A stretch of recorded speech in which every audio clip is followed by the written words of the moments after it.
that's a fire extinguisher manifold. There's something else that you're hiding from us. What are these? In this episode, we explain what they are, what we're doing, and why there's a fire extinguisher on top of that engine. Let's get into it. So this is what we're dealing with, a 2001 MK Triton housing the 3-litre 6G72, making a breathtaking 133 horsepower at the wheels via a 4-speed transmission, boasting a whopping 14 litres of consumption to the 100. This is the workhorse that really did make people cry at the fuel bowser.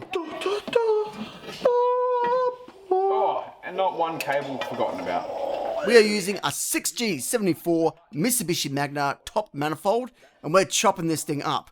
Now, because of the way it's designed, it's pretty hard to chop it up straight, so we've had to chuck it in the milling machine and getting it straight. Then we go on to prepping this thing ready for welding. Now, just like any cast aluminium, it has impurities in it, and you need to try and pull them out. So what I do is I run over it with the welder, and that seems to do the job really nicely. And then I can weld it onto the flange that I've already had pre-made. Now, everyone will notice that that says top, but it's actually facing the wrong way. That's right, I welded this thing upside down. Now, of course, we could have just welded this back on, but Ben decided that this was too small. We could have made something like this, but apparently this was just too practical and boring.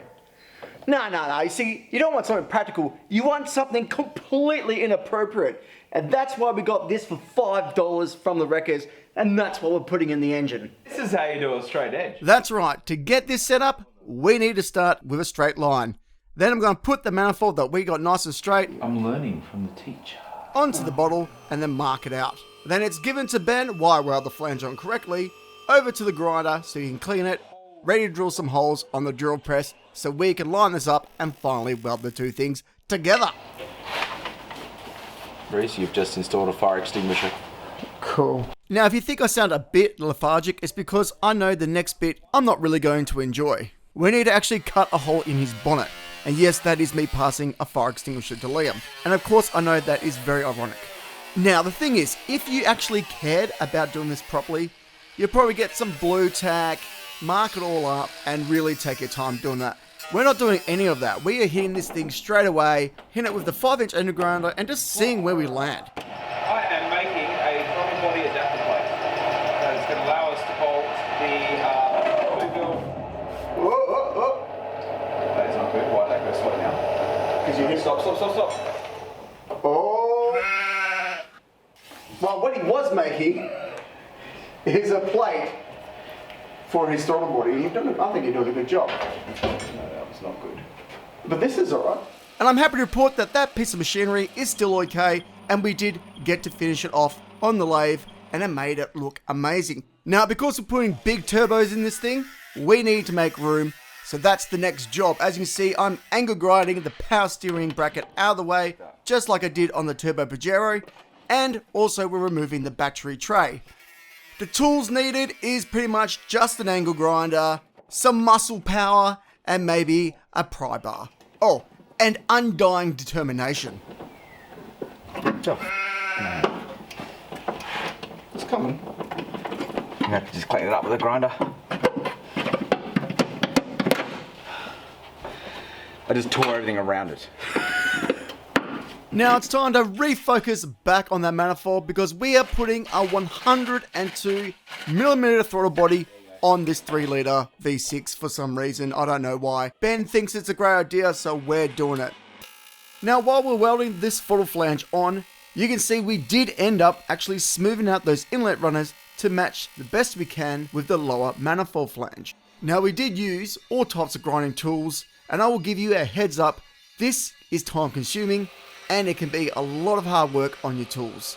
I did actually end up burning out one of my Dremels doing this. So my advice, use a coarse grit of sandpaper or grinder first to get the shape that you want, and then move to the finer grit to get a smooth finish. If you're using electric or battery tools, just make sure that you give them some time so they don't overheat and burn out. So Ben, the longness, why? Quick, easy, cheap, and fun. It's fun.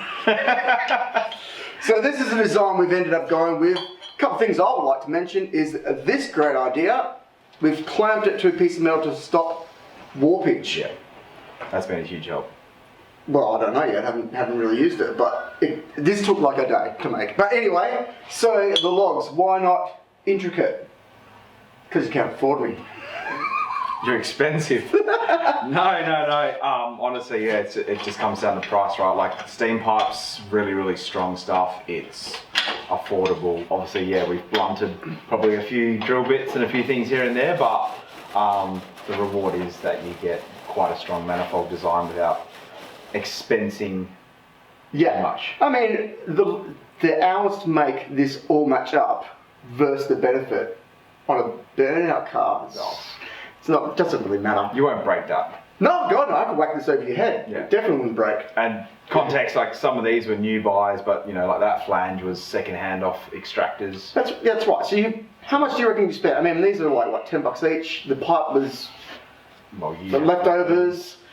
The headers I bought a year ago for another idea that I had, well actually the first iteration of that, but yeah, like $50 I think I paid for the set. So we're literally not even $120 into this manifold. No, and we have two. And we're going to make two of them. Yeah. And it's so easy. Yeah. So I'm going to get welding this while you go and muck around with the throttle cable and try to make that look nice. Yeah, we'll try. It's not going to happen. All right, let me get to it. Now it's time to show you guys how I actually made this manifold. So what I'm actually doing is I'm using the lathe and I am taking a small section out of this pipe so I can create a lip. And this is where my design usually differs. Usually what you would do is you just grind these out with one of these and you would just weld it to the main section of pipe. I'm not doing it that way, we're laving it so actually a bit of the metal goes inside it and you can weld it from the outside so it gives it a bit more structural integrity. So next thing on the agenda is getting the up pipes. Why are we going up? Because Ben wants these things breathing the fresh air of freedom by being outside the bonnet. This is how you blow up a 6G72 in 30 seconds or less. Oh, mate, she's going to go. Bro. Come on. That just looks redonks.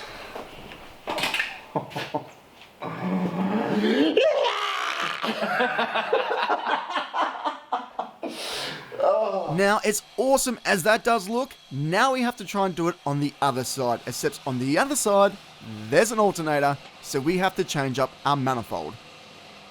Which didn't end up being anything too extreme. All we ended up doing was putting some 90-degree bends on there and using them to space it up to get around the alternator.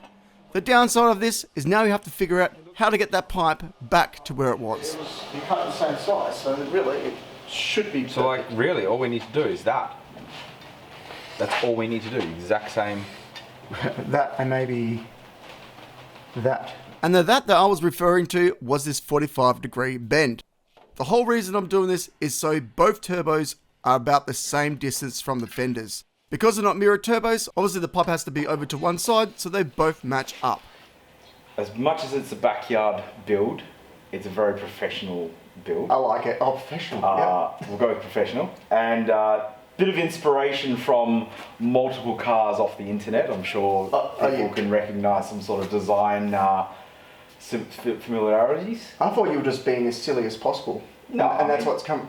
But can I just say that has anyone noticed that there's no wastegates on this thing? That's how hyped up Ben is. He's just going to send this. No wastegates at all. No wastegates. And we're going to make a bet. We're going to make a list, guys. In the comments below, I want you guys to say how much PSI this thing's going to make without wastegates with the twin turbos. My guess is 10. Yeah, well, this is a 3 litre in here at a moment. Yep. So with the 3 litre, I reckon 18 PSI. Okay. At about 6,500 RPM. Okay. That's my guess. Alright.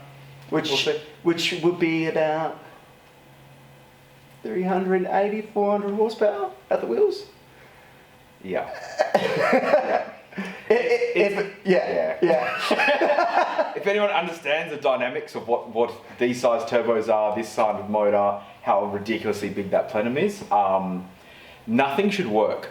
Idle, impossible. There's an idle delete. Alright, Well, I mean, we don't want to give too much away. Yeah. There's still a lot more. Lots. There's the gooch coming. The gooch is coming. Yeah, there's a gooch. This is gooch. Yeah. You guys have to wait to see what the gooch is. Like and subscribe, and I'll see you guys on the next one. And you'll see Ben's beautiful face as well. See ya. Gotcha. See ya. Well, I mean, we're going to make an inspection window when the rods come out. Just eating it. It's going straight into my motor. Yeah. Loves it. It's going to seal those rings right up, eh? There you go. How's that look for you? I'm so weird. Is it? I'm so weirdly turned on right now. Oh, spin the wrong way. There we go. Yeah, it's a bit better. Whee!